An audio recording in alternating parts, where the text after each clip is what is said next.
When Giovanni Pico della Mirandola sung the anthem of the Italian Renaissance, he said, "Miraculum est homo." Man is a miracle. Similarly, Sophocles tells us, "Wonders of the world there are many, but none so wonderful as man." Now, us children of the 21st century really don't know how to respond to such a profession of human dignity, but we might respond with something like, "Marvelous are the creations of man, but none so marvelous as this." And it's true. When the next Aristotle is born, he'll have one of these in his pocket. And with it, every book that was ever written, every song ever sung, a map of the entire world, calculator, notepad, camera, and most importantly, a podium from which the whole world can hear his voice. But why speak in the abstract? Why wait for the next Aristotle?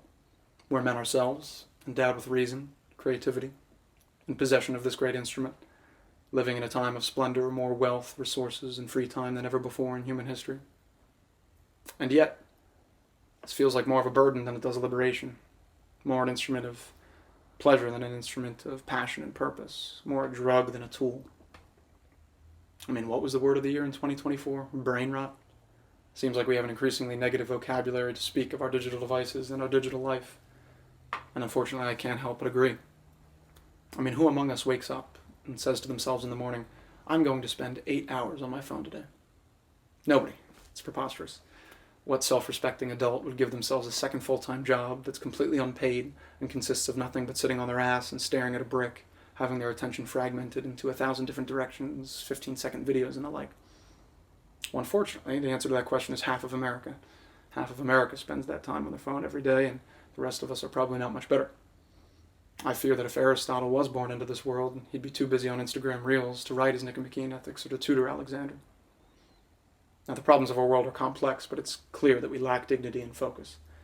My efforts here will largely be aimed at reclaiming that dignity, reclaiming that focus, synthesizing the great Western intellectual tradition with digital technology, hopefully arriving at what I would call digital humanism, making these timeless truths and fundamental questions of humanity we find in literature more manageable to the modern attention span.